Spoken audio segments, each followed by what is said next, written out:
very excited. Good to be back in your very awesome studio to finally be here. I apologize that your two invites that you're extending That's us okay. we're not able, but we saved the best for last. Yeah. We have a big guest now, so good to see you this morning. Yeah, and Dr. Layli Marparyan, it's a pleasure to have you in our studio and to have this sit down interview with you. Good morning. Welcome. Thank How are you? It's a pleasure to be here. I'm excited to be here. Yeah. So what we're going to do is we'll give you the next 10 minutes. You can introduce yourself. The country is locked down to you. This is your first public engagement. Introduce yourself. Who is Dr. Layli Marparyan? Your background, professional background, and all that. Thank you. It's a pleasure to be here. And again, I want to thank the people of Liberia for welcoming me into this new role as the president of the University of Liberia, because I know what a jewel in the crown of Liberia the university is and how important it is to the entire society. I come here having been a person who's been engaged with Liberia since 2009. I made my first visit here to attend the International Women's Colloquium that was sponsored by the government of Liberia and the government of Finland. At that time, I was part of a delegation of people from Atlanta, Georgia, who were interested in figuring out how we could work with Liberia on development matters, especially related to women. So the minute I got to Liberia, the minute I set my foot on the ground, I fell in love with the place. And I thought, how can I stay connected to this country? It's funny because I guess God had plans for that too, because on the first day I was here, I met the man who would become my husband, a Liberian journalist by the name of Sibo Mapayan. And on my second day here, I was introduced to the University of Liberia, and I met the then president, Dr. Emmett Dennis. And he invited me to come back as a Fulbright specialist at the University of Liberia a year later to help do a feasibility study for a gender studies program at the University of Liberia. So I spent 10 weeks in Liberia. I had offices at the University of Liberia. I talked with faculty, staff, and students, and completed that study and made a recommendation for a gender studies program. Meanwhile, back in the States, I was serving as a gender studies professor, or we called it Women's and Gender Studies at Georgia State University. Following that, I took a position at Wellesley College, where I became the executive director of the Wellesley Centers for Women. The Wellesley Centers for Women is one of the oldest and largest women and gender-focused research and action institutes in the United States and actually in the world. And that role, I was both an administrator and a faculty member. I had a faculty line in Africana Studies. So my career has spanned professorial work. My PhD is in developmental psychology with a focus on youth and youth identity development. Also in my career, in my gender studies and Africana studies work, I've focused on social movements and critical theories, particularly those related to women of African descent. My own books have been published in the area of womanism, which is a Black women-centered social change perspective that's really about bringing people together and thinking about African-based perspectives on social change and environmental sustainability. So that gives you a sense of the kind of work I've been doing. I've been in the classroom, I've been an administrator, I've run an NGO-like organization at a college and university, and I've engaged in all the kinds of things that people need to know to run a university. I've also been a 10-year board member of the Global Fund for Women, which is one of the largest philanthropic organizations funding women-led organizations and promoting gender justice around the world. And so in that capacity, I've also had extensive experience with all of the kinds of portfolios of work that it takes to run an organization and to, importantly, raise money. So, I'm really passionate about Liberia. It's my home now. It's my second home, my first home. I have family here. I have love for the place. I have love for the university. I'm excited about education. And it's just the opportunity of a lifetime to come here and bring the things that I've learned over my career in service of this university.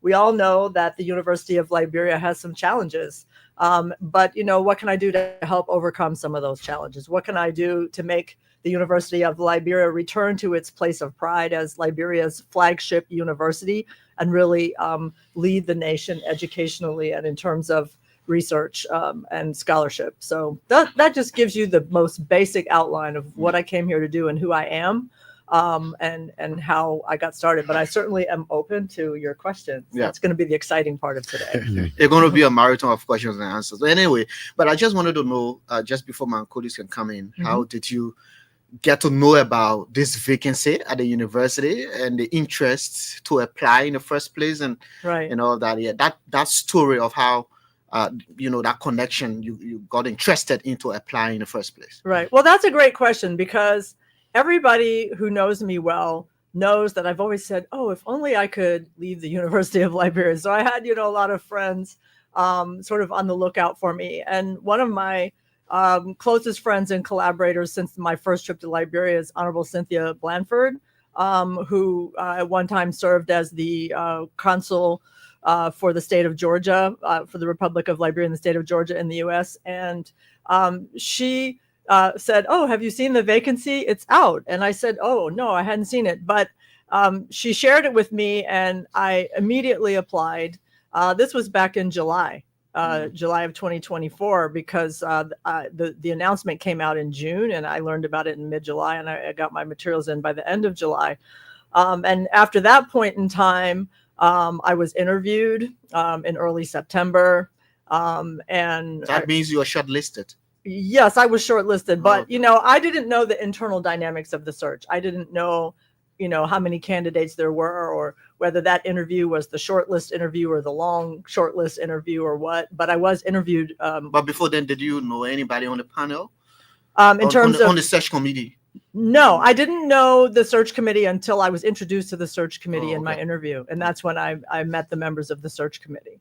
Okay. Right. Yeah. Go ahead. Yeah. So after that point, I received an expression of interest in the very end of October. And between then and January 1st, when I was formally, officially offered the position, we were in conversation. So it was a long process. A lot of people think it happened overnight. It really didn't. It took 6 months, and I should also mention that I had the opportunity to share some of my views about education, particularly higher education in Liberia, back in April, when the University Consortium for Liberia, which is a group of many schools and universities in the United States who either work in or desire to work in or with Liberian institutions, hosted an education forum for President Boakai when he visited the United States. And all of the schools had a chance to stand up and talk about their interest in Liberia. And I said, my real passion is to get more PhDs in Liberia, and particularly at the University of Liberia, because I know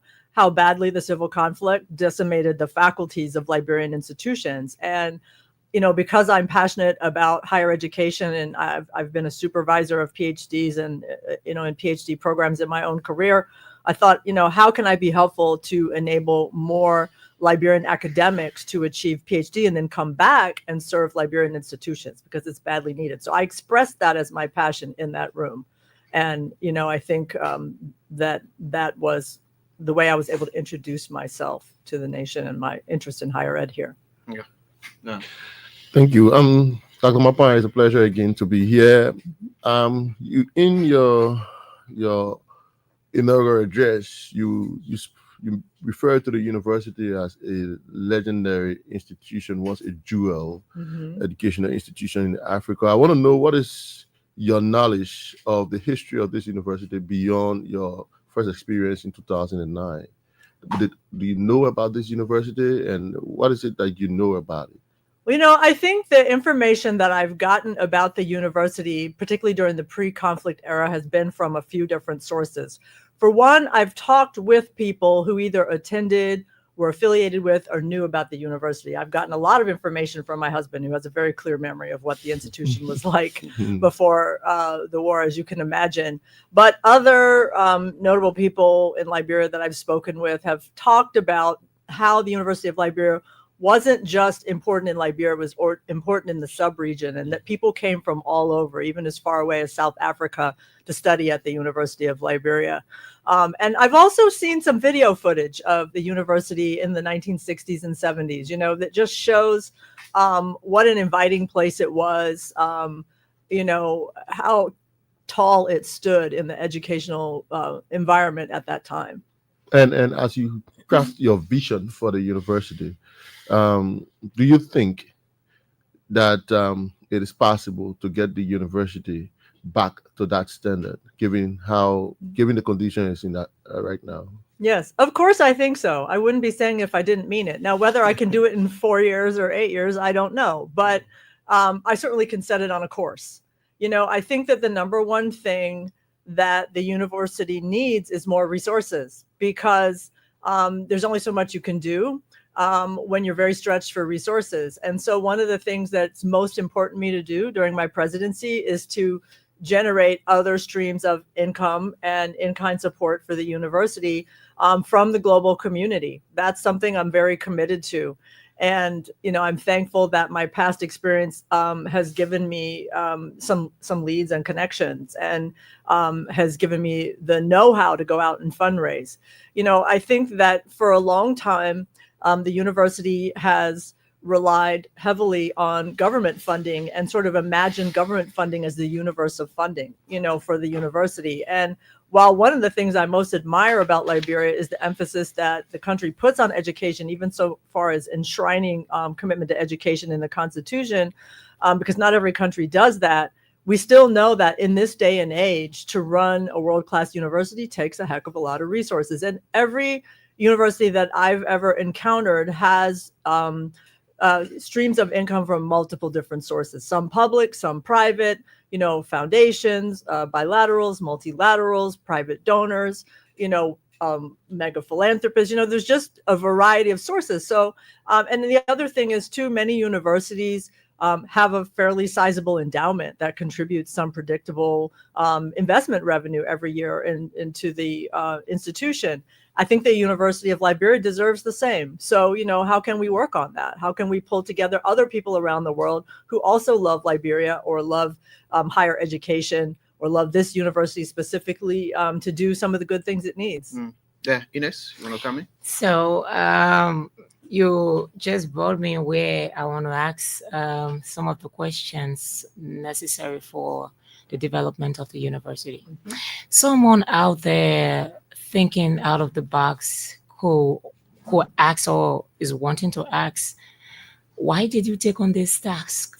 Mm-hmm. Knowing the challenges confronting a university are just so insurmountable. Why did you take on this task? Well, I think that I will begin with your last word, insurmountable, because I don't view these challenges as insurmountable. I view them as surmountable. And I think that for me, just by virtue of my temperament, I'm a person who loves to roll up my sleeves. I'm a person who loves a good challenge, a good puzzle. And so, you know, having worked in and out of Liberia over the years, over the last 15 or so years, you know, I have gotten to know some things about Liberia, and then there's still some unknowns that I have yet to learn. And putting those things together and pulling together the networks of people that I've come to get to know over the years, and knowing my love for faculty, students, etc., you know, it just felt like all the threads could come together and I could make a contribution. You know, I'm a person who's in this for the glory of the institution and the nation, not for the glory of myself.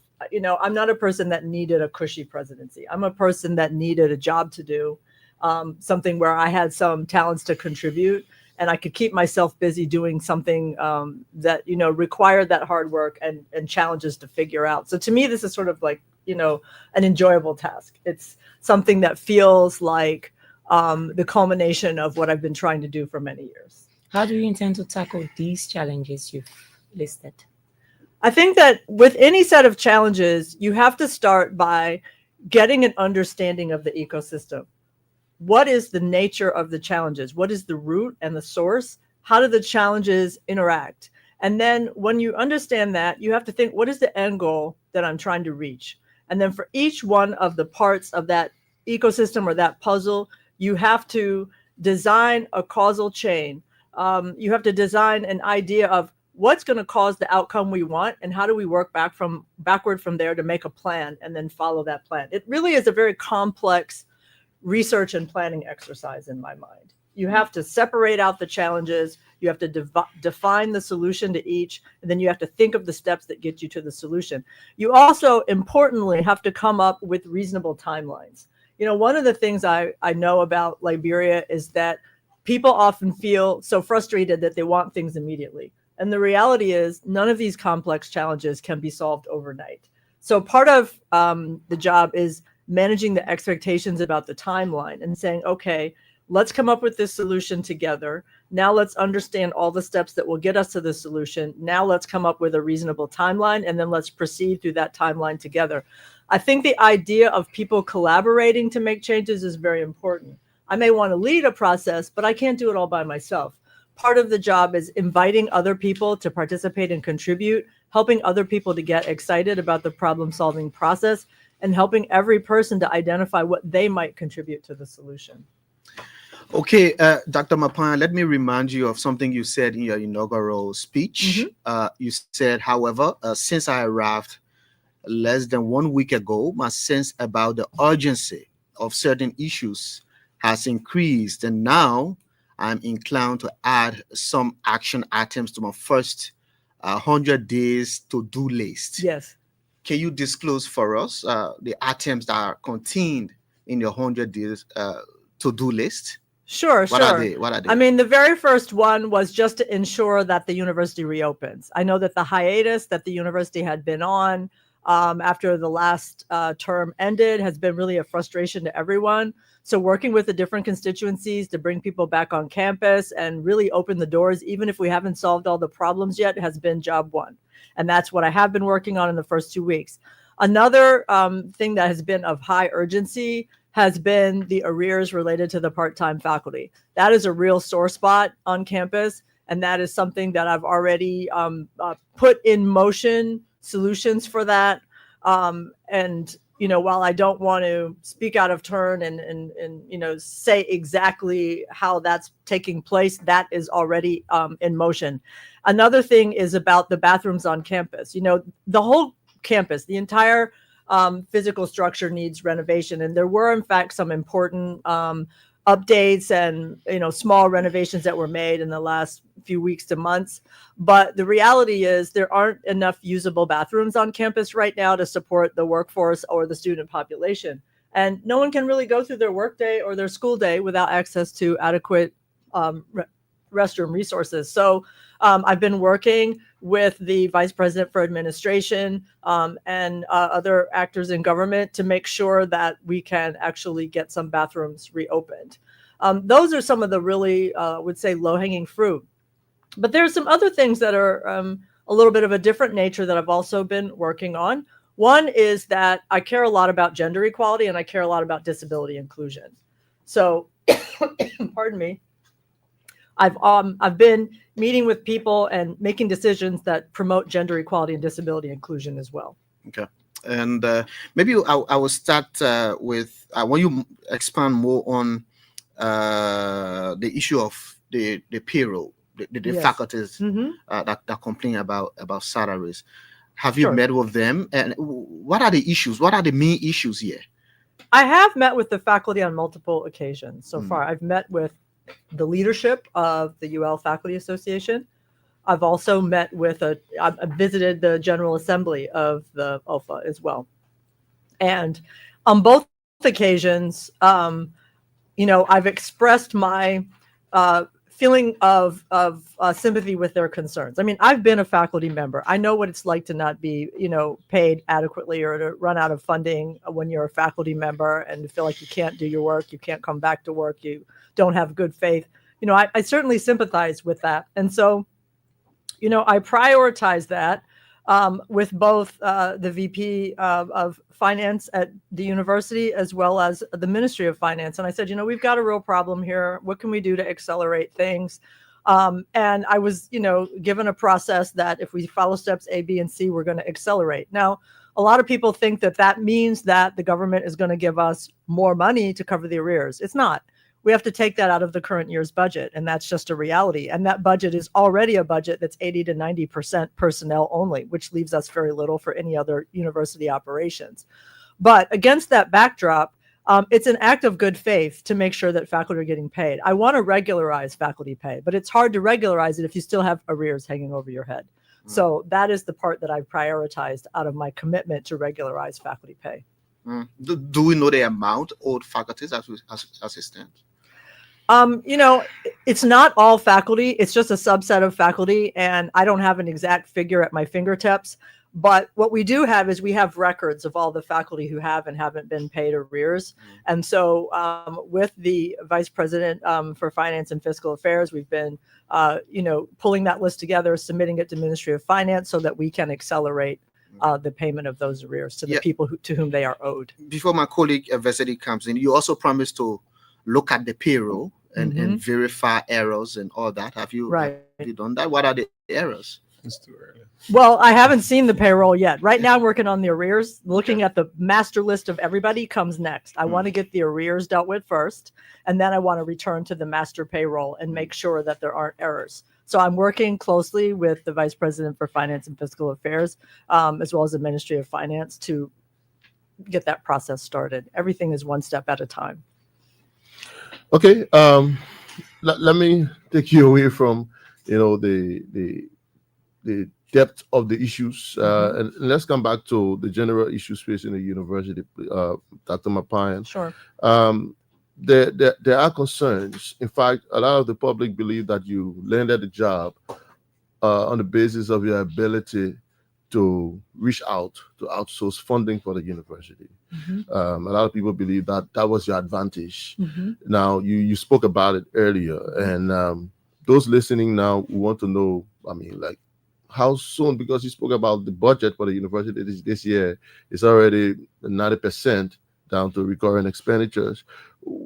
How soon can a university see that aspect of your leadership that is capable of bringing funds into the university? All right. Well, I can start by saying that I've already had several fundraising conversations since I've been here, some of which are very promising. Now, one of the things I know about working with funders is you never announce anything until you have it in hand.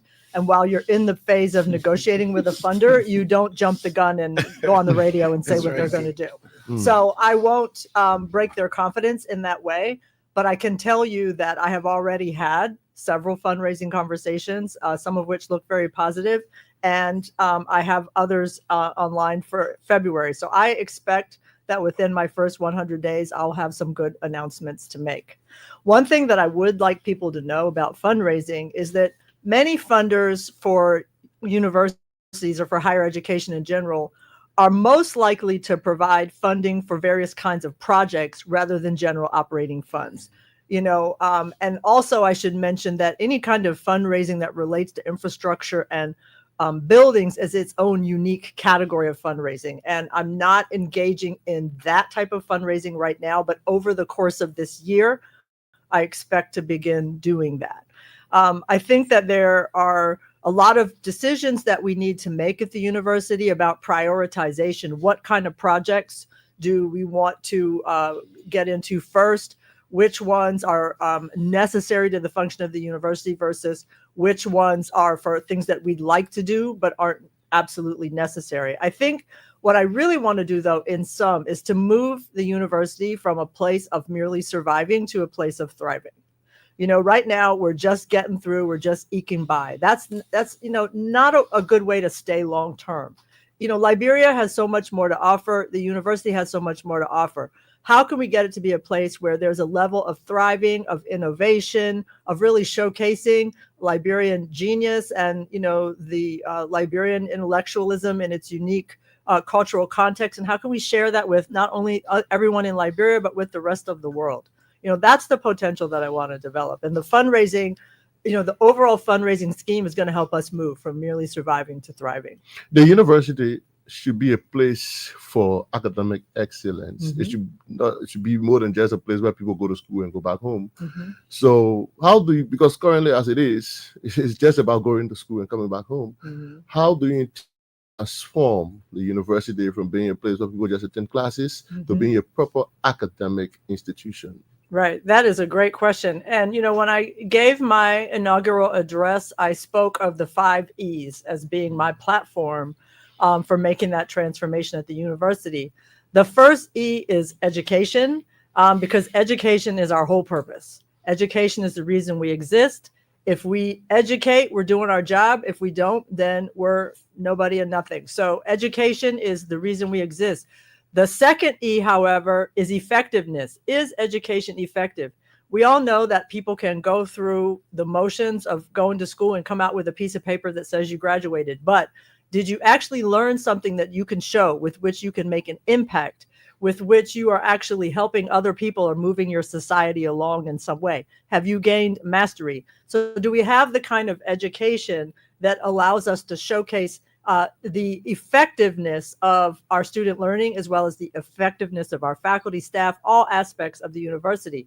But the third E is efficiency, because you can't have effectiveness if you don't have some efficiency. Most people, when they think of efficiency, they're thinking of the budgetary angle, which is, are we using our money in a way where we're doing more with less, where we're not wasting resources, where we're not, where the budget doesn't leak anywhere? That is definitely one form of efficiency that I'm very concerned about. But there are other aspects of efficiency as well. For example, is our admissions process efficient? Is our registration process efficient? Is the way that we advance faculty professional development efficient? Do our administrative systems work efficiently? Is our online presence efficient? Efficiency really affects every single system of the university. And so my goal is with efficiency is to train the lens on every single system of the university in succession and find out where can we make things more efficient.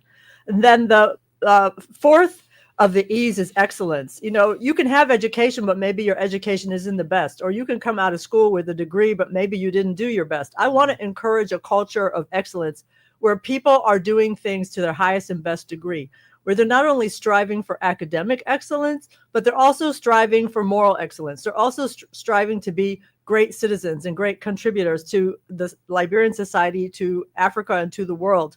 I think that we have to create a culture of excellence within the university, because people have to be committed to excellence within themselves. You can't force excellence on people. People have to want to grow towards excellence. So how do we make it inspiring? How do we invite people to become their highest and best selves? How do we invite people to show up in the best possible way? So I think that is something that we can work on internally in the university. And then the last one, which is related to that, the last E, is ethics, because I am a firm believer that to do things well, to actually achieve excellence, you have to have a system of principles that you follow. Some people get that system of principles from their religion. Other people get it from a philosophy or a cultural background.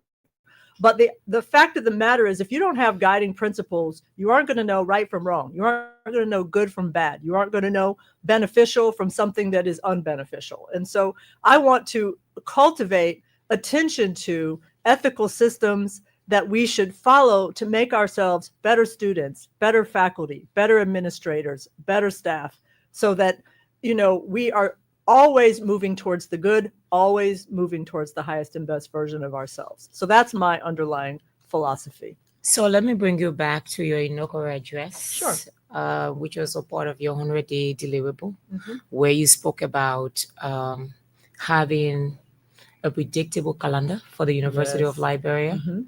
How do you intend to execute that? Well, that's a really great question, because that's one I forgot to mention, and I appreciate you bringing it up. I think that having a predictable academic calendar really is a foundation on which the stability of the institution exists. Students need to know, when is school going to start? When is it going to end? When am I going to have my breaks? When am I going to graduate? Faculty likewise need to be able to plan, their courses and the series of courses as, students are learning particular disciplines, and other schools with whom the university interacts also need to know that calendar. For example, for students who are going to graduate and move on to graduate or professional school, their calendar needs to coordinate with the places where they might be going, because if there's too big of a gap, it creates a problem. Similarly, employers need to know, those giving internships. These things really need to be predictable. I'm working closely with the Vice President for Academic Affairs at the university to look at the calendar and devise a predictable calendar. I don't want to say what it is yet, because I know that there's a governance system, and the proposal that I'm going to offer will have to go through that approval system before it's fixed in stone. But honestly, while I was sitting in the airport on the way here, I was sitting down looking at the calendar. I was looking at all of the Liberian holidays, and I was looking at the sort of standards for contact hours for courses in higher education. And I saw that we could easily come up with 2 16-week semesters and an 8-week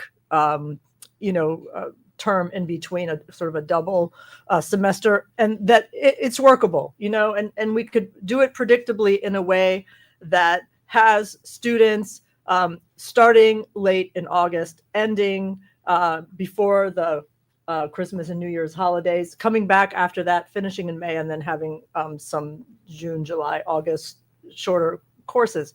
So, it's the proposal I'm going to make. The Vice President for Academic Affairs will work with me. The approval systems within the campus will have to take a look and see how it works.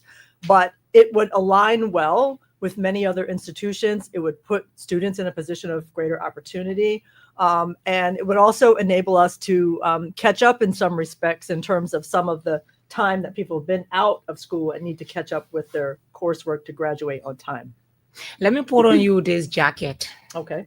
There's this mentality of individuals, because we're separate. Mm-hmm. And there's this uniqueness about everyone. Mm-hmm.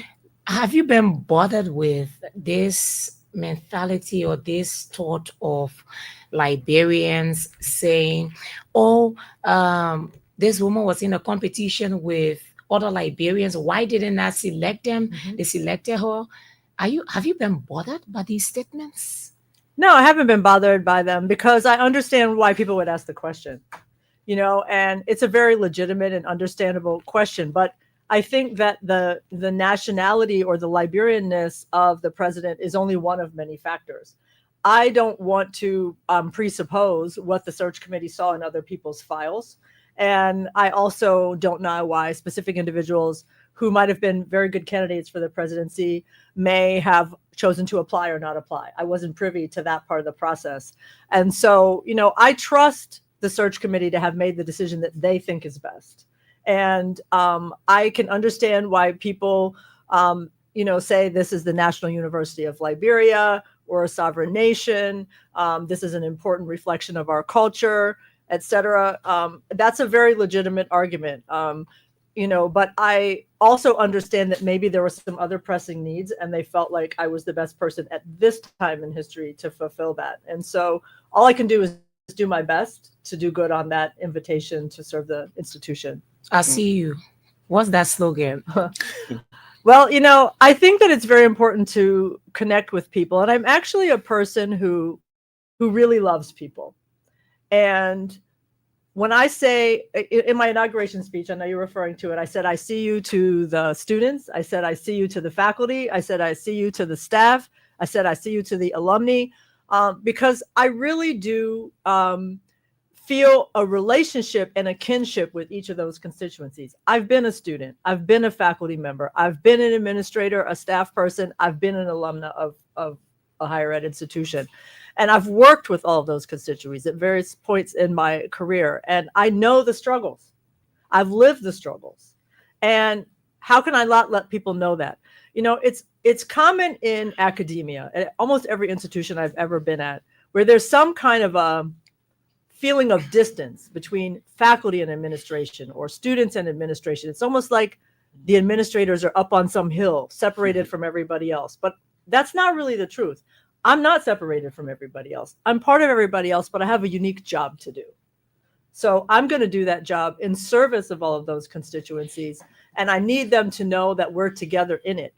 And an additional part of ICU is, let's work together. let's have universal participation in the initiatives to solve the problems at the University of Liberia. And let's not just look to me to do it all by myself. I will contribute what I can, but I can't do it unless everyone steps up and does their part. So I hope to make the process of stepping up be something that people feel really good about. And that when we get to the result of having solved some of the problems at the University of Liberia, that everyone will say, I had something to do with that. And that everyone will share in that good feeling. The media see you as well. I see the media too. Dr. Marparyan, Yes. there's no sugarcoating. There were mixed reactions, mixed views that arose from your appointment. That's right. Especially with a non-Liberian argument. In fact, I interviewed Dr. Ewudon, who came in your defense. But sometimes impatience can creep in from those kinds of situations. At what time, or what time can Liberians give you to transform the university? Is it a year, 2, 3? How long? Transformation is an ongoing process. So Liberians can expect that some transformation will be going on every single day that I'm in this office. But to see the fruit, when you plant a seed in the ground, the fruit is coming, but you don't see it yet. But then when you see that sprout come out of the ground, the fruit is coming, even though you don't see it yet. And when that tree grows a trunk and starts putting flowers out on the branches, the fruit is coming, but you haven't seen it yet. Each one of those things is a transformation. It's a step towards the fruit that you're going to pick and eat. But if you don't go through all those other steps, you're never going to get the fruit. So everyone has to understand transformation is a process, and it's easier to believe it's coming when you know the steps. And one of the things I'm committed to doing is letting people know the steps. If this is the fruit we want, these are the steps we have to go through to get there. Let's watch ourselves go through the steps, and let's all do the work. Okay, so let's know the steps for infrastructural development in the first place, and then we'll come to the academic itself. Right. Infrastructural development steps. What are they? Well, for starters, we have to make the campus usable, and that's where the bathrooms comes in. That's why that's the entry step, because people have been using the buildings at the University of Liberia in their current condition for a long time. It's been intolerable, and it's been very unsightly and challenging. But that's something that will change over time. We have to make some decisions. For example, I've been asking people in my own informal poll, if you had your choice, would you rather fix up the buildings we have, or would you rather build new buildings and get rid of the old buildings? That's a type of choice that a university has to make. People give me their different opinions about it. Some people say, oh, it would be great to build new buildings. Other people say, no, we love these buildings. We just want to fix them up. And so, it starts with a process of decision-making about what our priorities are going to be.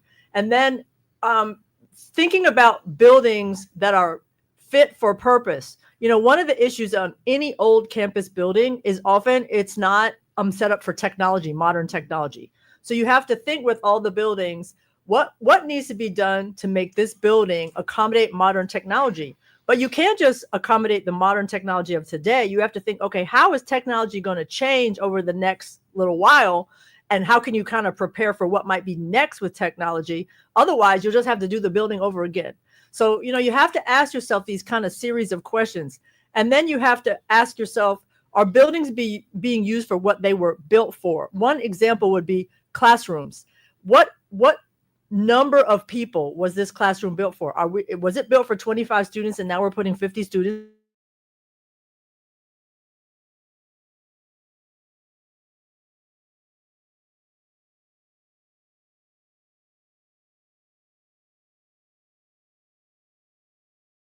Ourselves through. And I'm in the process of developing those questions now. Now, once you get the answers to the questions, you have to have that vision for the building you want. It could be a completely renovated, older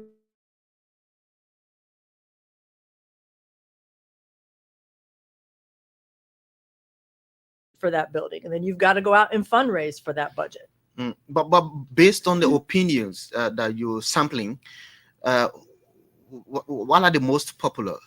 Are people suggesting that we have new buildings? Both. I've gotten people who who've said what are you both things. thinking about? What are you thinking about yourself? What is your choice? Well, that's hard to say, because I want to be very respectful of the history of the University of Liberia. I think there are some new buildings that are needed, but I also understand that every college campus has certain key historical icons in its architecture that must be preserved. And I rely on people in Liberia to tell me which of those buildings are really the key historical icons that must be preserved and renovated rather than moved.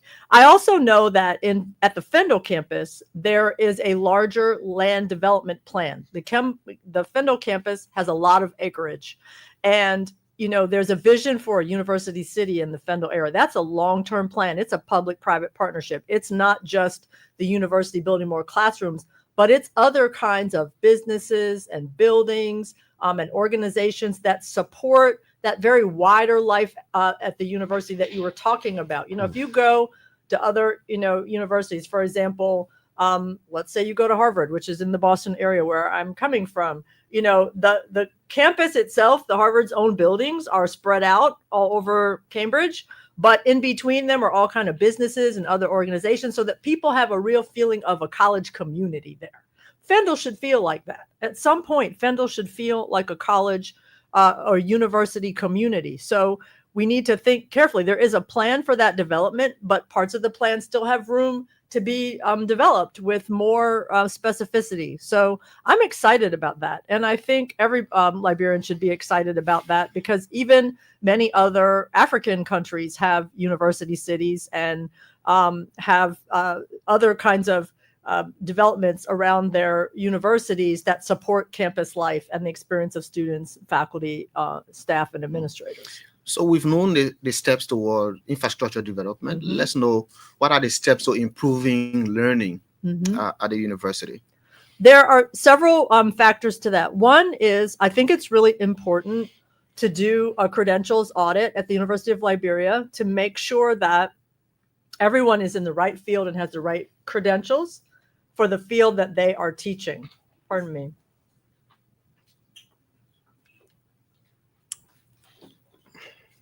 Additionally, we need to look at the curricular areas and find out whether they are up to the best practices in their field. So, for example, I've recently been working on a USAID program called Higher Education for Conservation that's been working with the Forestry Department as well as Environmental Science to look at their curriculum to see if they have the best practices in coursework for the conservation of Liberia's extensive rainforest. That's a really important resource, not just for Liberia, but for West Africa and the world. And people need to be well educated to support the conservation and the biodiversity preservation of that rainforest. And so in the process of doing that, we've been able to go to some extent course by course and look at what's being offered, and then to compare that with coursework from other institutions around the world and develop some improvements for those courses to sort of take them to the next level of excellence for the students at the University of Liberia. So other departments may need to go through a similar process to compare the curriculum that they're currently offering with what is cutting edge in their field. So that's another level. And the third thing comes to making sure that the curricula offered at the University of Liberia are supportive of the national development plans. Of course, those plans change from time to time. We just got a new one last week. But we want to look carefully to make sure that particularly the nation's flagship university is closely aligned with the development needs of the nation, and make sure that the strongest departments and the leading departments are the ones that directly contribute expertise and experts to the national development needs. Okay. Have you done a full assessment of all of the different structures of the university, the full campuses, the administration, the student populace, everything? Have you done a full assessment? And what have been your impressions? I haven't. I've been here just under 2 weeks, so I haven't done a full assessment yet, but I have plans to do that and to do it fairly soon. But I want to do it very carefully. I'm a social scientist, and I'm very careful about how we develop surveys. I'm very careful about, how we look at the different parts of the university in a very systematic fashion. And so right now I'm in a stage where I'm talking to people who are the vice presidents, the deans, the faculty chairs, etc. I'm in a process of learning about each of the sectors of the university from the people who run them. But a following stage from that will be to do a variety of kinds of surveys and focus groups to get more information from the broader population of people at the university. I think it's very important to take action on a data-driven basis. And I did emphasize that in my inauguration speech, because it's easy to think but if you have data, you can really back it up and be more sure and make sound decisions. So I'm in the process of honestly evaluating every single aspect of the university for the purpose of developing a new strategic plan that we can launch later this year that will carry us through about 4 years' time. Okay, I'm sure you may have seen the academic plan for the university for the last maybe couple of years. I know you've only spent a little over 2 weeks in the job, but are you satisfied with how the university have had their academic plan done over the last couple of years? Is there something you want to change? Do you have a vision towards that? I think that every president comes in and develops their own strategic plan. That's a normal process. You want to build on what your predecessors did, but you also want to add something new. I think that in terms of what I said with the 5 E's, that I think there is room for growth, and that the academic plan did make some strides. For example, we have introduced the 2 new doctoral programs, but we need to grow into those doctoral programs. They've been announced, they've been established, but there's still growth that needs to happen. There are other kinds of programs that we might be able to introduce, and there are also programs that we may need to take a look at and see if they're really functioning viably. So, I would not want to say that any predecessor's plan was good or bad, but simply that I wish to build on it and to go in new directions that build on the strengths that I'm able to bring and the observations that I make about campus. I can say that I think that it's really important that we strengthen the first year experience at the University of Liberia. I think that students come in with very diverse levels of academic preparation. And because of that, they enter into their more advanced coursework at different levels of competence. I would love to see us have some things during the first year that help get everybody to a more common level of competence going into their more advanced courses. And that's something that I've been giving a lot of thought to on the academic curriculum side. Have you done an evaluation of student to faculty ratio? Are there fewer faculty compared to the number of students? The university overcrowded from a student population point of view in your mind? Class sizes are very big. There are certain types of classes for which a large number of students is okay, but there are a lot of types of classes that really require smaller numbers for effectiveness. Having just walked around even the Capitol Hill campus and certain parts of Fendel and seen how many desks are in a room, I know that there are some very large classes. But I think that there has to be a balance at any university between large, sometimes like let's say intro classes that can be large where people are just listening to lectures versus smaller classes where people really have to be able to discuss and have a more involved relationship with the professor. If you have too many students, you can't do that. You can't have those conversations. So I am going to look closely at the teacher-student ratio and also just look at the real square footage of classroom space at the university. I don't want people to feel like they're jammed like, sardines into a classroom. That's not effective for learning. So you're closely getting used to all of the Liberian parlance, because I hear you say sardine, padless sardine in the classroom. Yeah. So let me take you back to your previous quest to have the university at this upgrade level as compared to where you've come from, owing to the fact that one of the major tools used to grade a university is research. And the University of Liberia is far from that. How do you intend to navigate your way through this in making the University of Liberia better? That is a really great question, and I'm glad you asked it, because one of the first things that the university needs to do to strengthen the climate for research is to build up the research and grants administrative infrastructure.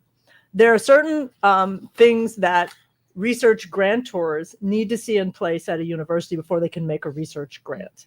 So, for example, they need to have very good grant accounting departments, and they need to have officers who can look at the compliance to the regulations of the grant and make sure it's being followed. You also need people whose job it is to be on the lookout for research grants and help inform prospective researchers that grants are available that they could apply for. You you also need people who are able to assist with the grant writing process. And then faculty need training in grant writing so that they're able to get the funds for the research. It's great for a university to have some research funds internally, particularly for pilot projects in research. But bigger research projects typically require external funding. One of the discoveries I made when I was working on the higher education for conservation grant proposal with a bunch of collaborators, both in Liberia and the United States. And one of the things that we discovered is that to receive a large grant from the United States government, there's a particular kind of number called a SAMS number that an institution needs to have to even be able to register to receive the grant. And the University of Liberia doesn't even have such a number. So the simple fact of going to apply for that number and meeting the requirements that are there to get that number would be an initial step. So there's those kinds of impediments to building a research culture, but there are other impediments as well. And I've known about these long before I even came to Liberia, because I remember on my very first trip to Africa, which was in Uganda in the year 2000, I met with a number of faculty from Makerere University, and they told me how hard it was to be able to publish in journals around the world. So the issue of having access to journals where you can publish your work is another thing that we need to work on. Part of that comes from research collaborations, but part of it involves really being able to have more access to those journals, their editorial boards, and even the funding that's needed, because some journals require a fee to be submitted when they're publishing the work, particularly open access journals. So I have a lot of ideas about increasing the research climate, making it easier for those faculty at the University of Liberia who want to do research to do so. But a big part of that is also making sure that more faculty have PhDs. PhD is really the research degree. With many research grants, if you don't have a terminal degree, you can't get the grant. The grant it's a requirement of getting a research grant that you have a terminal degree, which is a PhD or an equivalent degree. So if you have a master's degree, then how can I help you go get a PhD? I really want to develop a program over time where we place more of the master's level faculty at the university in PhD programs, as long as they commit to coming back to the University of Liberia to serve as faculty. Then we'll also increase the research culture because we'll have more people with terminal degrees. So how do you intend to do the research collaboration? Research collaborations come when people form relationships with people in their field. So attending conferences, reaching out to researchers who work on similar problems, putting in grants together, those kind of things build up the research collaborations. So, creating an enabling environment for faculty to do that is where that would all begin. Okay, if you just joined us, you're listening to the Super Morning Show on ELBC Radio 99.9 and other frequencies across the country. And we also read it on other radio stations, including Prime FM 105.5, LUX FM is online, OK FM 99.5, Truth FM 96.1. We're also live on 99.9 ELBC and LNTV Liberia Live. And our guest this morning is Dr. Layli Marparyan, the president of the University of Liberia. My name is Vafle Kamara, and I'm here along with my colleagues, Vesedi Sumo from Prime FM and Madam Inez Reeves Soko from Lux FM. We are taking a short break to be back.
to this special interview. We will open the phone line at 9:40. Take your calls for 15 minutes, and Dr. Marparyan will respond to your concerns in the 5 minutes, and then we wrap up. Dr. Marparyan, we understand that there was a financial audit conducted during the administration of the acting president, Dr. Hassan Conte. I don't know if that is true, if it actually happened. Do you know about that? And also internal resources, the university raises internal resources. And also there are simple things that matter. Say, for example, students pay for ID cards, and sometimes they don't get it. How do you intend to address these issues moving forward? The audits are in progress, and the reports haven't been released yet. I've been told that by the end of February, I should have some results from those. I think auditing is really important for a variety of reasons.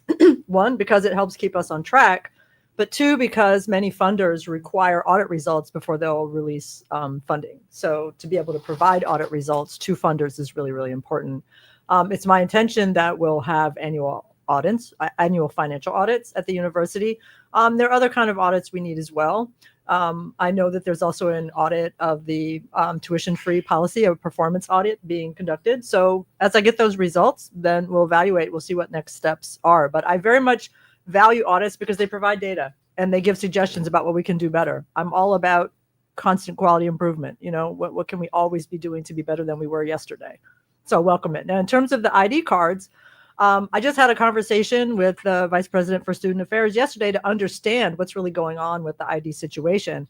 And as I learned, we need the machines that make the IDs. So I asked him to, prepare the information that we need to take bids to get the machines and get the ID process back going.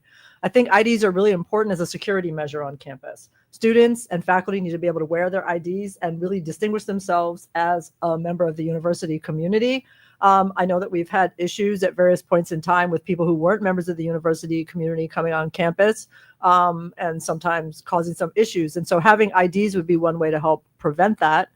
And it's also a point of pride for any student or faculty member to have their school ID. So I'm actually literally yesterday afternoon was having the conversation about how to get the IDs back online. The last administration of former President George Weah introduced this free tuition policy at the university. Some see it as it was a political kind of policy. How do you see it, and what will you advise this president about? Continuation of the free tuition policy, or discontinue and raise more revenue, or funding for the university to carry on some of the reforms? It's a great question that everybody's been really buzzing about. And, I can't speak to whether it was a political action, but I can say that it was, in a way, a very generous action on the part of the previous president to think about student welfare and offer free tuition. It has both pros and cons because it does increase access to a wider swath of students to attend school, but it also does decrease the revenues for the university. And it also maybe has a mixed result on students' motivation to complete their education in a timely fashion. If you can go for free, you'll just keep going. I'm enjoying being in school. Let me just keep taking classes because they're free. I don't have to finish in 4 years. But the effect of that, particularly on the rankings of the university, can be negative because one of the criteria by which higher ed institutions are ranked is the percentage of people that graduate in 4 years. So if our students are graduating less frequently in 4 years because of the free tuition, then that doesn't help the university. So there's a lot of different angles. I don't want to make any definitive statement until the performance audit on that policy has been completed and I can review those results. I just want the public to think about the fact that there are both pros and cons. So whether we keep the policy or whether we change it, we need to think about how are we providing access to a wide swath of students. We certainly don't want to be an institution where students from less privileged economic backgrounds can't attend the nation's university. We don't want that situation. But we also don't want a situation where the university is missing on the revenue it needs to run its operations. So let's figure out how to do both things, and that's my view. you don't want to make a definite or take a definite position, but during your meeting with the president, did that come up? No, we did not discuss that. Will you want to discuss it further with him? After we get the results, I'll be happy to discuss it with him. I think that will be the really important time to do it, because the performance audit is going to tell us how has it performed, what has it done well, what has it not done well. So we can go in there, we can take three choices. One choice is great, let's keep it. The second choice is terrible, let's get rid of it. The middle choice is let's tweak it. Let's change it somehow, leave certain things there, change certain aspects. So again, you're going to find me to be a very data-driven person. I'm a person that wants to see the data before I make a decision, because if I make a decision just based on my own opinion, I could be wrong. But if I have the data to back it up, I'll make a sound, more wise decision that better benefits the university and the students and the faculty and the operations. So it's really key to get more funding available for university operations, because there's so many things that need doing. All those things we talked about, from infrastructure to research to salaries. We need more money if we're going to do those things. And so we have to find the right balance between funds from tuition and funds from other sources. Yeah. So let me take you back to your inaugural address, where you highlighted people with disabilities at the university. And I'm going to state exactly what you said. You said in your words, we will take action to ensure that the benefits of disability coverage are available. You care to elaborate on that? Yes. Liberia has a national policy on people with disabilities, which I've looked at. And a lot of the things in there are really great ideas, but they take resources to put them into effect. So one example would be those infrastructure changes that make classrooms available to people with disabilities who have mobility disabilities. Now, granted, mobility disability is only one type. We have sensory disabilities, cognitive disabilities, neurodivergence, different abilities, etc. So ultimately, the university needs to be accessible to all of those types of people. But we have to figure out how to provide the accommodations for each of those types of disabilities of people who would want to attend the university. And for starters, we can talk with the students who are attending the university currently, who have disabilities, about what their experiences have been and what their recommendations would be. There's often the statement, pardon me, in the disability community, nothing about us without us, and I want to make sure that I'm not walking in saying, here's what we should do, without having a conversation about what would feel like a good solution to the people most affected. But I will say that the issue of disabilities is very personal to me. I grew up with siblings who have disabilities. And so my entire life, I've been exposed to the challenges of people with disabilities trying to get their education and to go through life. So I'm very sympathetic. And I also know that people with disabilities in Liberia face some special challenges because of the views on disability. Sometimes disability is associated with witchcraft, or it's very stigmatized, or people think it's an illness they can catch. And you see all kinds of viewpoints that really push people with disabilities to the side. And I want to make sure that people with disabilities are welcomed in the University of Liberia community and that they can fully participate. Granted, it's going to take time to get it into a perfect place, but we have to start where we are. And I'm very excited that I will meet with the Director of Disability Services tomorrow and get that conversation started in earnest. Another reminder just for you before my colleagues come in, you said in your words, I know that the revenue from government cannot complete all that I intend to do for the University of Liberia. I will certainly open up the university for business. Let's talk about that. Sure. There's a few things that I want to do. Number one, I really want to review the university's endowment situation, because in most universities, a healthy endowment contributes a significant portion of annual revenue that's fairly predictable and tends to go up from year to year because of the global economic market going up. It has ups and downs, but in the long haul, it's a positive arc. And so I want to work on the university's endowment. Another thing that I want to do is I want to look to foundations and corporations that are into giving, particularly those who are interested in giving to higher education.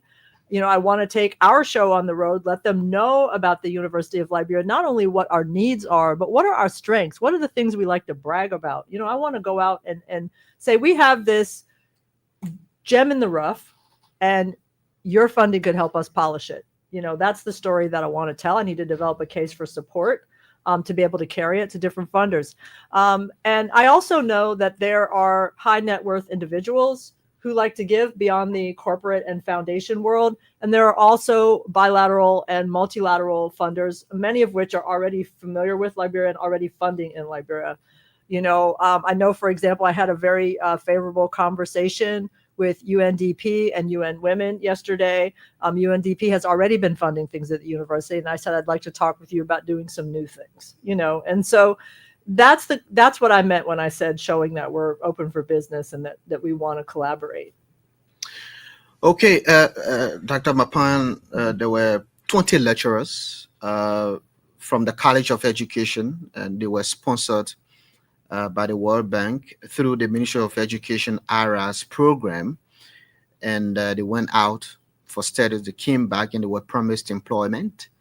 I don't know if you're aware of them. Can you guarantee them employment? I don't know yet about that situation, so I want to get more information. I'm a firm believer we should keep our word when we do things. So if that's what we said we were going to do, we will work on it. But I'm not yet familiar enough with the program to make a big comment on it. Student politics. It is not a very good story at the University of Liberia. You know about the leading political party. I do. I think you had a meeting with them. How are you going to work with them to reduce, this politics of disruption, student politics of disruption and all that? Okay, I'll say a few things about that. First of all, and I've already said this in the press, I've come to this university to be a peacemaker. I believe in the diversity of opinion. I believe that the diversity of political views is a good thing in society, because from, the clash of differing opinions, we get the spark of truth. And I think that is something that universities are meant to nurture, particularly in youth. But I want to make a careful distinction between political views, political organizing, political activity, and disruptive behavior. And that would be behavior that is disrespectful, violent, destructive, etc. In other words, you could maybe call it rowdiness, or you could call it harmful behavior. One can express one's political views without engaging in harmful behavior. And that's the culture that I would like to institute at the university. The other thing that I will say, and I hope people don't take this the wrong way, I approach it as a mother. The students, in a way, are my children, my youth. I want to love all of them, but I also want to put them in check when they need to be put in check. All the students I've met with, I've felt connection. I see you. But at the same time, that doesn't mean every form of behavior is acceptable. It's not acceptable to harm other people. It's not acceptable to destroy property. It's not acceptable to cause disruption of the educational process when we are an educational institution and that is our primary area of activity. And I think that it's really important that students think about the importance of deepening their own political understandings through the process of learning at the university. Any political activities that they want to engage in, whether at university or in the wider society, they will do better if they deepen their own knowledge base by taking advantage of the knowledge that they can learn at the university. I'm curious when I have the opportunity to meet with all the different student groups individually and learn more about their perspectives, to ask them, who are the thinkers that you admire? Who are you really drawing your political views from? What have you read? Have you been having discussions about these deep ideas? Have you really thought deeply about the modes of social transformation that you're advocating? Have you really thought about what's effective in this context? I could have very detailed conversation with the students. And in fact, I was speaking with the Vice President for Student Affairs yesterday about a meeting that I wanted to have with the student leaders group. I think it's called the Presidential Advisory Council of the student leaders of all the student organizations. And I said there's a series of hands-on activities I want to do with that group to help us do some values clarification and to help us understand the process of making decisions about how to make change effectively. So I'm very excited. I'm an adolescent psychologist by training. That's what my PhD is in. And, I understand that youth, particularly the time of college, is a time of new ideas and self-expression and identity development and finding your place in the world. But it's also a time when you learn to mature your ideas and your modes of expression and the ways that you interact with others in a diverse society so that it can go fruitfully for everyone. So that's my point of view. I love the students. I'm excited that they have points of view, but I want the rowdiness to stop. I want the respectfulness to increase. And here's another one, and I'll say this straight to all the student groups that are listening. You need gender equality. I'm not seeing gender equality there, and I'm wanting to see that.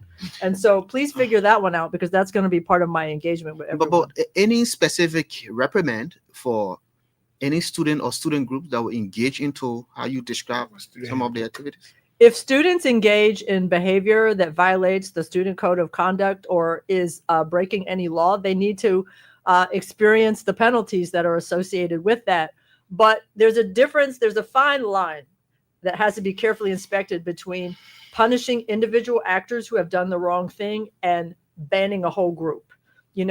Sometimes you have to discipline a group. Other times it's specific individuals. So I would have to look case by case to see which time are specific individuals needing to be disciplined for an action versus the whole group bearing the responsibility for a few of its members. There's a fine line between those things, and I don't want to make a blanket statement about it. I want to look at each case individually. Dr. Marparyan, let me take you back to your plan, your academic plan. The calendar you spoke about setting timelines for things. What is your idea about running an academic calendar for the university? Do you intend to run 2 semesters a year, try semester? How do you intend to go about it? What's your vision for that? My vision, which is, I said, I have not vetted with the powers that be yet. Obviously there's an approval governance process. My vision is for 2 16-week semesters and 1 8-week semester. So 3 semesters, but of unequal lengths. Okay. Yeah, that's what I would like to see. Again, have you started to think about, given the amount of students that the university currently has? I mean, the students always put it over 20,000 students. I don't know where to get their stats from.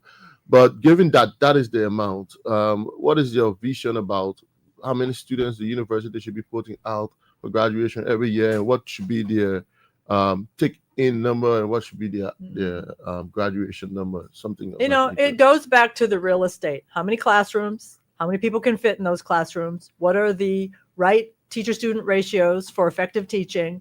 And once we figure that out, that tells us how many students we can carry at the university. I haven't done that math, but I'm in the process of getting that math started.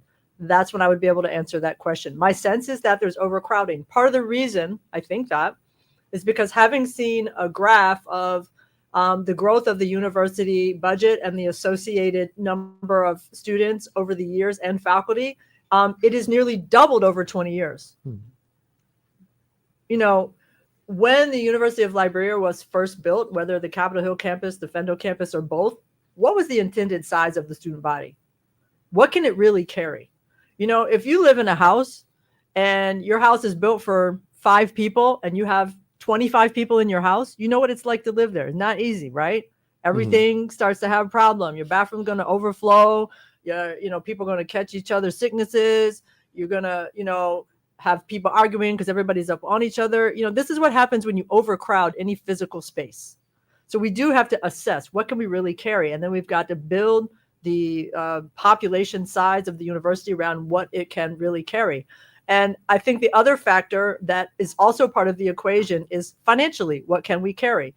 You always have to make decisions. So for example, if somebody says they want a raise, well, you can't give everybody a raise unless you got more money. If you don't have more money, that means everybody who stays gets a raise and everybody who doesn't get a raise gets to go. I mean, these are the hard choices that we got to talk through as a community. What do you really want?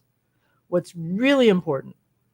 What decisions are we really going to make if we want to improve? Because I think what I would say is the days of just enduring frustration and saying things can't change or they don't change are over, because I'm a change president. I'm the one that says we are going to set the vision and we are going to set on that journey. We're going to go there,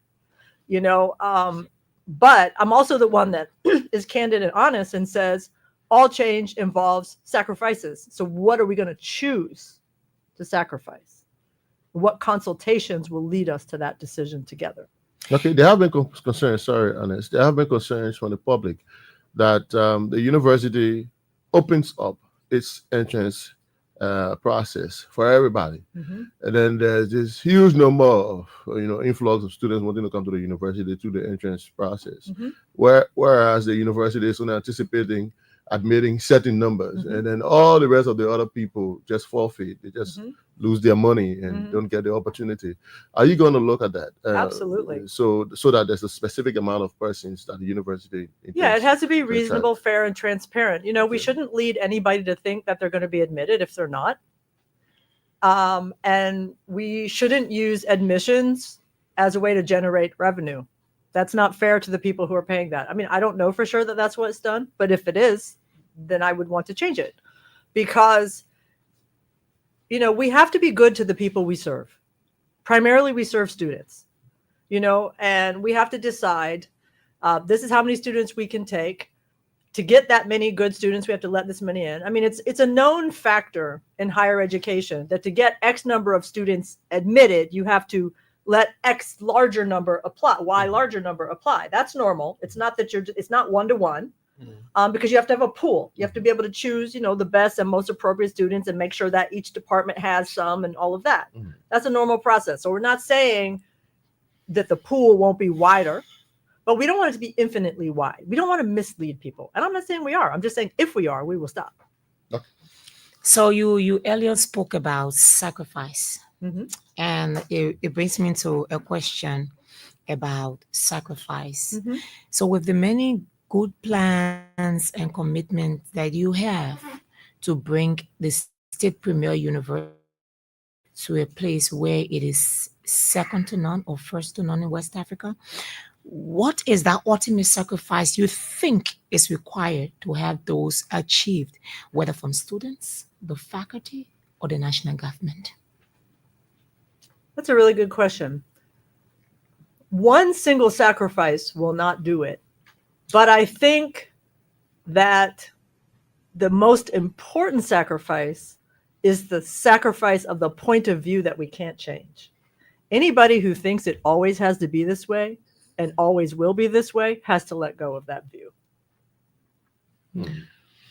Dr. Marparyan, do you have in mind specific universities that you want to strike partnership with, whether it's in Africa, it's in the United States, or in Europe, and all that?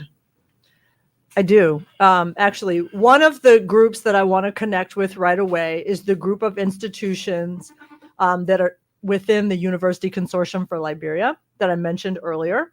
That organization primarily has schools in the United States, in the state of Georgia, and some of the other southern states surrounding the state of Georgia, who have already over many years, I mean, the University Consortium for Liberia has been in existence for maybe 13, 14 years now.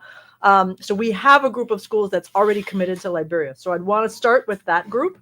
Another group that I'm very interested in is what in the United States we call historically Black colleges and universities. I'm actually a graduate of Spelman College as my undergraduate institution, which is a Black women's college in the United States. There is a whole network of historically Black colleges and universities. 2 of them are actually part of the Higher Education for Conservation program that I mentioned earlier, and have been working with the University of Liberia as well as the Forestry Training Institute and now a few other institutions in Liberia. So historically Black colleges are another. But I'm also a big fan of extending the networks amongst the universities within Africa and other what we would call South-South connections, meaning universities in other developing nations, outside Europe, outside North America, etc. So I have a big plan for increasing our partnerships, but doing it in a way that is systematic, like making sure that we need something here. This is a good university to partner with for it, and then approaching them. So yeah, it's sort of like a 3-tiered plan. There's some in the United States, there's some in Africa specifically, and some in the wider world, particularly in the global South. I like the fact that in your induction speech, you acknowledge the achievements of your predecessors. What will you, Dr. Marparyan, want to be remembered for as the 16th president of the University of Liberia? I will want to be remembered for a president who made people feel like the University of Liberia is back to being a flagship, that they're proud, that they're happy, and that a lot of the problems have been solved. I want to be remembered as a problem solver president. Okay. Let's talk about the graduate or graduate programs or specialized programs, academic programs at the university. Talking about the law school, the school of pharmacy, the medical school. What's your vision for these programs at the university? Do you intend to work with them as they are? Do you intend to improve on them? Have you seen lapses somewhere? What do you the medical students, they've been complaining about different things, whether it's the dormitory or is their stipends, different things. And what do you intend to change to make it better? Well, they're part of the UL family. So everything I'm saying applies to them as well. But they also are unique pillars within the University of Liberia system. I mean, we know, for example, the historical importance of the law school to Liberian society. I mean, it's a pillar of not only the university system, but also of the nation. So that is important. The medical school, likewise, the only medical school in Liberia now, it's the, part of the public health campus. The public health division of the university is one of the most successful in terms of bringing in grants. As a matter of fact, I met with Bernice Don, who heads the health sciences campus, and we had a conversation about what the rest of the university can learn from what the health campus has been doing. So I think that the professional schools that we have are part of our identity. They're part of our best foot forward in the world, our best foot forward in Liberia, and I want to strengthen them as with all of the others. As a female, yes, the university has had a few female presidents in the past.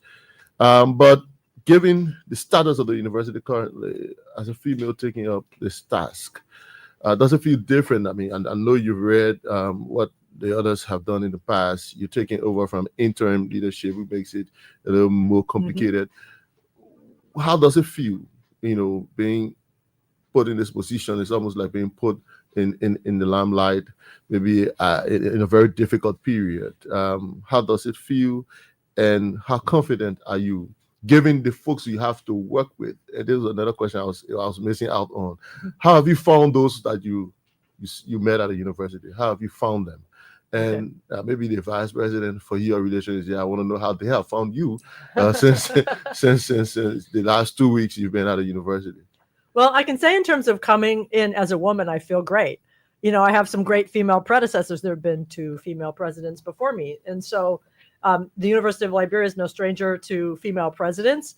As a person whose own scholarship has been on womanism, which is a women, social change perspective, I feel very equipped to come in and be a woman leader. I feel excited about the opportunity, and I feel like I may have a special avenue to really work on gender equality and gender parity at the university. That's a portfolio that I bring and an expertise that I bring.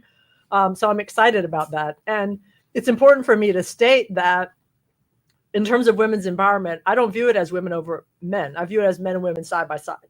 And so, gender parity doesn't mean, one group was dominant and now the other group is going to be dominant. It means we're all going to be in partnership now and all showing up. So that's my vision on that. In terms of the people I've met, so far, everyone that I've met has been wonderful. I've gotten a lot of support. People have been friendly, welcoming, receptive, have given me good advice and information. Of course, I'm still getting to know everyone and they're getting to know me, but I have no complaints. And how have you met?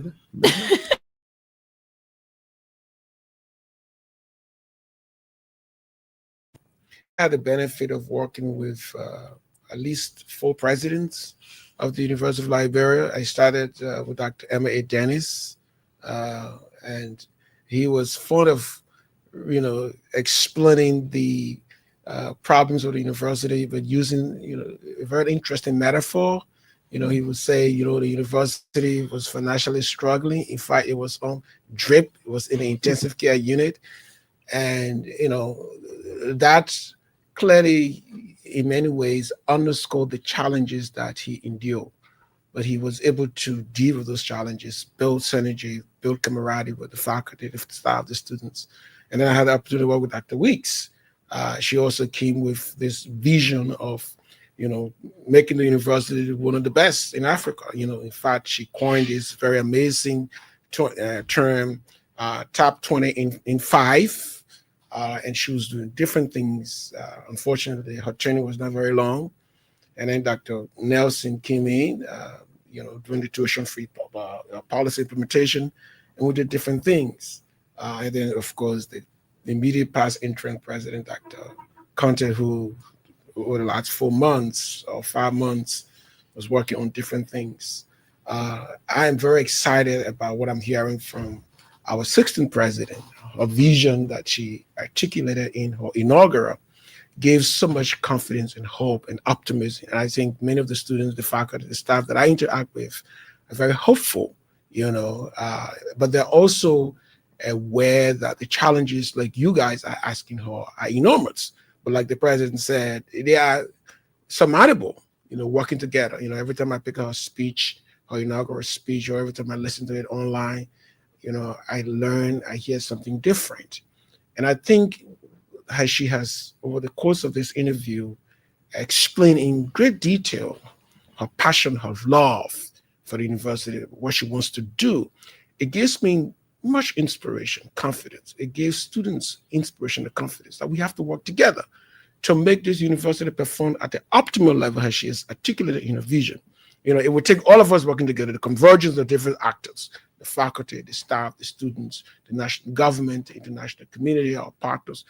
So I think, I'm excited, and I see her spirit. I see her energy. She seems motivated. She hit the ground running on the first day of the week. She had several back-to-back meetings. She did this tour.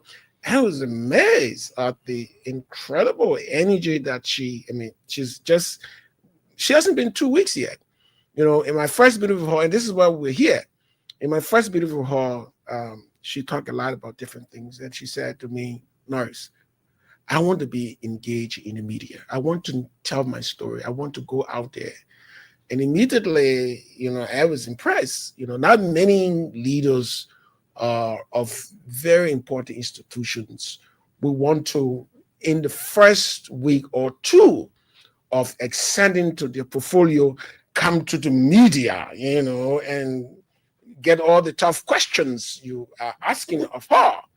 But I don't want to do that. I want to, get a feedback. I want to engage with the library public, So it tells you in a very relatively short period of time, for 2 weeks, who she is and what she's going to do over the next 4 years or 8 years or whatever duration, she leaves the institution. So I think it's incumbent upon us, the media, the alumni members, the faculty, the staff, the students, the larger librarian public out there, to give her a chance to lead this institution to, where we all aspire to be, to build on the work of her predecessors. She acknowledged the tremendous effort of progress that her predecessor made. That's important to, emphasize. And Madam President, thank you very much for agreeing to do this interview, and so far, you're doing excellently. And Vave, it seems she's getting adjusted to being a total Liberian. Yeah. Do you have a favorite food? I do. I have a few favorites. Yeah, actually. Liberian dish. Yeah. Have you been having it frequently? The Liberian dishes? I've been eating Liberian dishes for the last 15 years. Which Since is my nice. wedding day. I've been cooking that. What's your favorite dish? Well, I'll be honest. I like the green vegetables the best. I like cabbage. I like collard greens. I like potato greens. I love those. I love beans. I love pepper soup. The jollof rice, can't go wrong with that. In Liberia, beans for female, it's always like the men love beans, but you say you love beans. I love beans. Maybe I have the benefit of having, people who have cooked them very nicely when I've eaten them. But yeah, I love them. Before I first came to Liberia, I used to be a vegan, right? So I didn't eat any meat or animal products. And on my first trip to Liberia, I was trying to get people to cook vegan food for me, which they thought was very bizarre. And the first dish they made for me was some cabbage with no meat, but I also had beans. And so as a person I'm not a vegetarian anymore, but I still enjoy foods that are mostly vegetable. So beans and the green vegetables are the things that I really love the most. Why did you transition from being a vegetarian to the regular beans and potato greens and palm butter and so on? Well, it's actually the reason I transitioned is a medical reason, because I got a B12 deficiency. And when you have B12 deficiency, you either have to go back to eating meat or take injections for the rest of your life. And I decided to go back to eating meat. But nevertheless, I keep it simple. I'm sort of a chicken and fish person. But I know that rules out certain Liberian dishes because there's some stuff that I still don't eat. But I love Liberian food, and I've done my best to learn to cook it, even though some people say my dishes are still a little Americanized compared to people here. But my husband likes it, and he's the only man I need to please with my food, so I'm good. Anyway, that was just a light conversation in the interview. Very shortly we'll take calls, but I just wanted to bring something to your attention. The Alumni Association. Mm-hmm. Have you been in touch with them? Yes. Fatima Greaves is the president, and Yes. also the bus issue, transportation to Fendel, the Fendel campus. Yeah. Right. Have you gotten information on? I have. Again, the conversation I had with the VP of Student Affairs yesterday gave me some insight on the bus issue. I know we just provided 2 new buses on the same day as my inauguration to the Sinji campus, but in terms of the buses coming from town, I know that's been a topic of hot debate. I've been talking with different people to kind of gather the information and think about solutions. I think there are still buses running now, aren't there? We'll find out. But yes, I'm aware of the issue, very aware. The Alumni Association. Yeah. I have met with both the Liberian Alumni Association, and I've had email exchange with the person who is head of the U.S. based or the International Alumni Association, and we're excited to do some collaborations. Okay, I think those will be my last question. Currently, students of the university in the undergrad programs are required to take entrance exams to go to the master's programs. Some of them complain. I mean, I'm from the same school. I mean, if the school doesn't trust me, why would they give me a degree? And then they have to require that I sit the entrance exams to go to another program within the same school. Is that something you want to look at? Do you think is generally accepted worldwide, or is it unique to the university? Is that something you want to look at? Is it something you can change? No one has mentioned that to me yet. I'm always happy to look at things that people say are problematic. I would guess, pardon me. I would guess it's a matter of fairness. Students coming from outside the university have to do it. Then students coming from inside would have to do it. It's fairness across the board. That's my guess. But if someone wants to give me more information, I'm happy to look at it. Okay, you're listening to the Super Morning Show on ELBC Radio. We have Dr. Layli Marparyan as our guest this morning, and this interview is relayed on Prime, OK, FM, Truth FM, and online LUX FM. We're also live on the University of Liberia Facebook page, and also ELBC Facebook page as well. Call us on 0880-514-096. 0880-514-096, better 077058-1886. Let's hear from this person. Good morning. Good morning. Good morning. Okay, let's hear from this person here. Good morning. Yes, good morning, Bradley. And good morning to your other colleagues. Bradley, this is Morris Moses Monga, and I call for the Jacob this morning. Bradley, first thing, let me appreciate the president. I think the president is a clairvoyant. What the president saw while sitting, those people that were criticizing me while they were standing over my career, my job, they did not see it. I see a transformational leader, Dr. Marparyan. I can see the vision she has for the university. We know that she will transform that university. I can see the passion of Dr. Marparyan. That university is heavily challenged. We are also calling on government to support with the necessary resources on the issue of that audit. key extension to the policy. We need to carry on both for natural and system all of that university. As our project grows, we know there are critical sectors in the economy, and the education is very critical to this government. As such, we know the president will continue to support the dream and vision to transform our noble institution, the University of Liberia. Thank you for putting me in this opportunity. Thank you. Thank you. Good morning. Good morning. Good morning. Good morning, Bati. Let me say good morning to the fourth panel. This is activist Jacqueline Renner, and I do join you this morning from Luja, head of the day in West Point.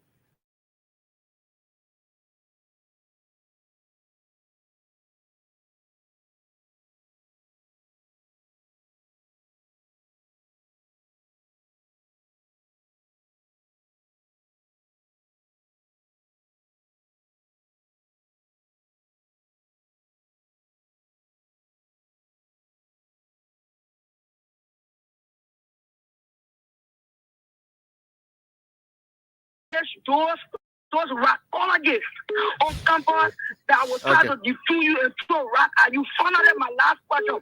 In one of your books, you wrote about something about homosexuals. Can you speak to that in details? Thank you so kind of activist Jacqueline Renner. Okay, thank you. Good morning. Good morning. Hello. Hey, yes, good morning. Go ahead. What's the name? Okay, my name is Ambassador Nina Divan Tiapo, political apostle, and I call from district number 16. Yes, and I don't have much to say this morning, but just to kind of appreciate the new president of the State University, and I'm optimistic that by the special grace of God that she will do her best, because from her delivery, we know that people that will need in society, but we all call on government to this and the shadow of responsibility to see our best for all to want to do the work of the Liberian people. Thank you. Thank you. Good morning. Good morning. Good morning.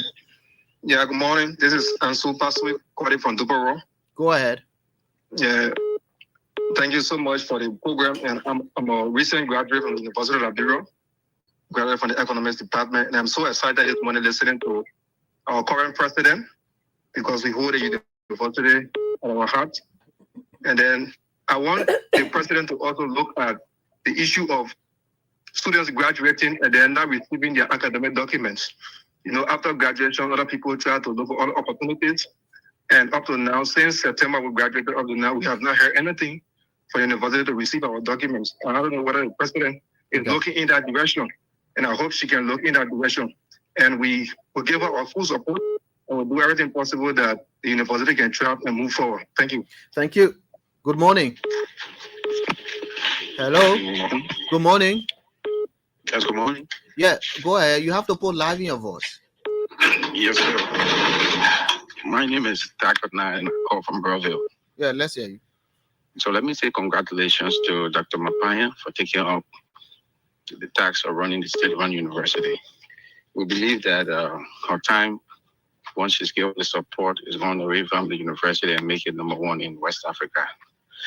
But quickly, I want to stress three things that Dr. Marparyan needs to focus on, that she must focus on if she wants to succeed. We believe that the integrity of the OES, or the admission office, have had issues over the years. And we also know that when it comes to personnel issues, there have been challenges at the university and the finances. So I want to know if she has planned to look at the integrity of the student data from the admission side. Thank you. Thank you. Thank you. Good morning. Morning. Hey, good morning. Go ahead. What's your name? Yeah, I'm Dr. Thomas from Yeah, let me say many things to Dr. Marparyan, but I want to ask a question that relates to the monitoring evaluation team at University of Liberia campus. Because I remember then when you go and write the entrance, there's a dot pillar there that says you have to pay a certain amount before you pass the entrance. And when you don't pay the amount, you won't be allowed to pass. You know, it is documented that you go you give the pamphlet to go and study for the entrance. After read over and over and go over the entrance, and you feel only to hear that you should pay for it, but if not, you will not pass. So I want to know how to address that issue. How should put up system that will guide the monitor evaluation. Thank you. Okay. Let's hear you. Good morning. Good morning. Good morning, Bobby. How are you? I'm fine. Go ahead. What's the name? Thank you so much, and thanks to the team. Let me say good morning to that. This is B. Chiplin Yeswa. Yeah, Jible, go ahead. Lovely. I listened keenly and to the diet from our explanation. I pick out three major things from there, and I want to urge the dad to be keen on the three. One has to do with the multilateral, bilateral, philanthropic out there to support the university, not to only relax on the government budget, because the government budget is fully loaded, so that it can do everything possible. Because the major way that the university can be improved is that to have external support. That's number one. Number two has to do with the issue of improving the capacity of the human resource, meaning the lecturer, so that some of them we move up to the doctorate degree. So that's a greater thing to do. And one thing is that to make sure that you monitor the classrooms when it comes to the issue of providing lecturer to our children. Thank you so much, Dad. How are you? And let us join together and make the university better. Thank you. Thank you. Good morning. Hello. How you doing? I'm fine. What's your name? Steven Zone Zulu Whiskey. Yeah, let's hear you. Dr. Marparyan, I've understood that you have already reached out to activists, Martin K. and K. Collins. Even though the Liberian people don't know the visit for which you have reached out to him. But he argued that you've never been the chairperson of the African Studies. How can you reconcile that? Secondly, you did say in your inaugural speech that 90% of your budget will go for salary, but will be on a slow pace. Don't you think it will be from west to ridiculous because of the slow pace? Thank you. Okay. Good morning. Good morning. Good morning. Yeah, Vavi, thank you. Good morning to your speaker, Dr. Marparyan. Vavi, I'm 100% satisfied with the kind of experience that Marparyan brings to the table at the University of Liberia. Quickly, my name is Morris ACC, and I've joined you from my GSA resident. Badly, I'm happy to the extent that the Marparyan made mention of expanding the capacity of the manpower within the institution. Having said that, if the number of students Fender campus or mid campus will not accommodate, I'm also recommending we have other duplexes structured in other counties like Cape Mad and the Senior Polytechnic. I want her to pay visit to the Senior Polytechnic and look at that structure, okay, so that that particular structure can be able to offer full-fledged, degree instead of AA and what have you. Okay. That's my point I have to be here. Thank you. Thank you. Thank you very much. Good morning. Good morning, Basley.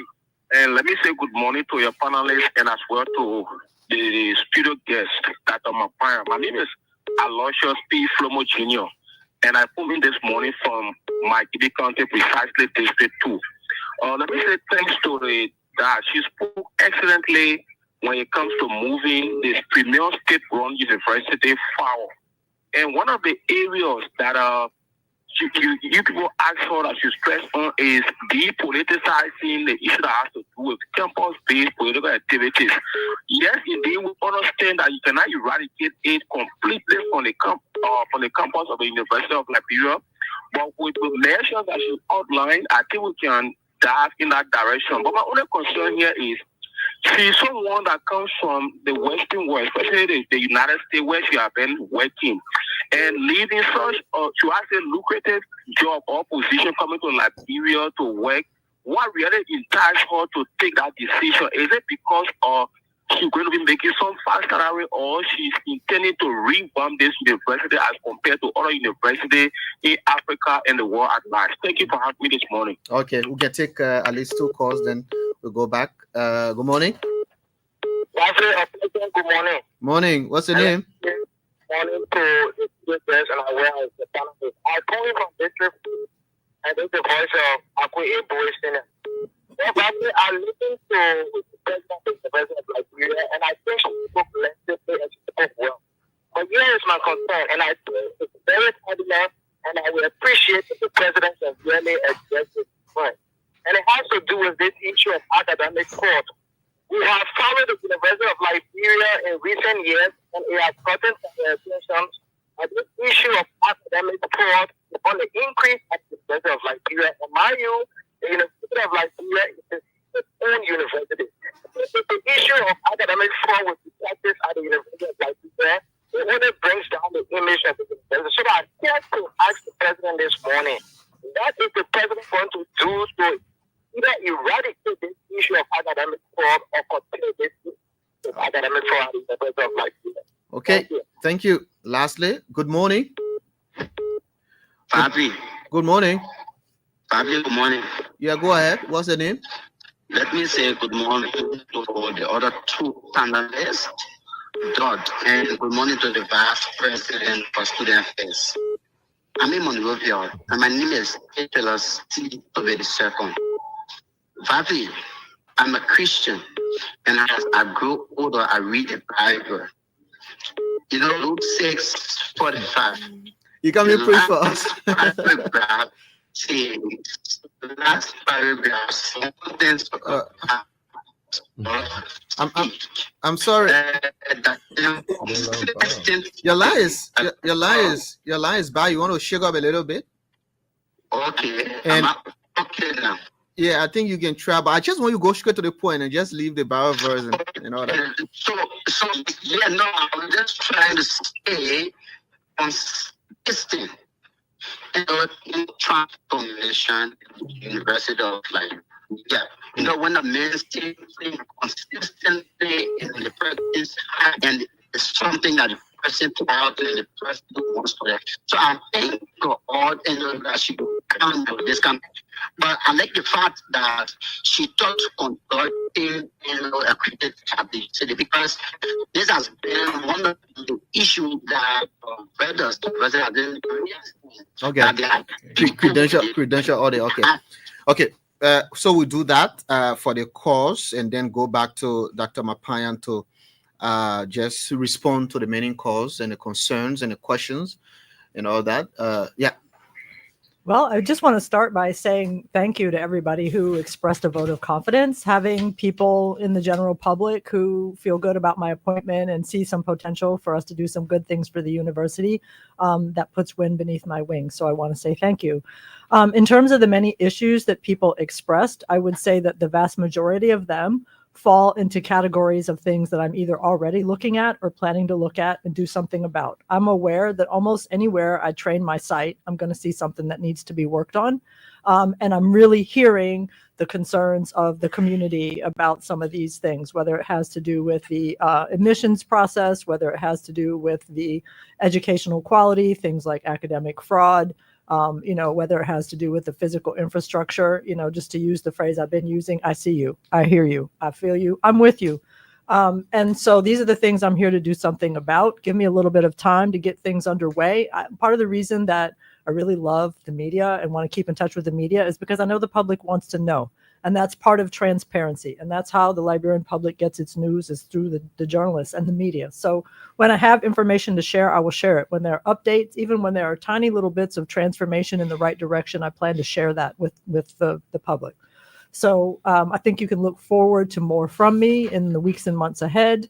And stay tuned to see what happens at the University of Liberia. Yeah, somebody was asking, did you come for the fat salary or you had a good job in America? But yeah, I had a really excellent job in America, and I can tell you for sure that I'm not enriching myself by coming to this job.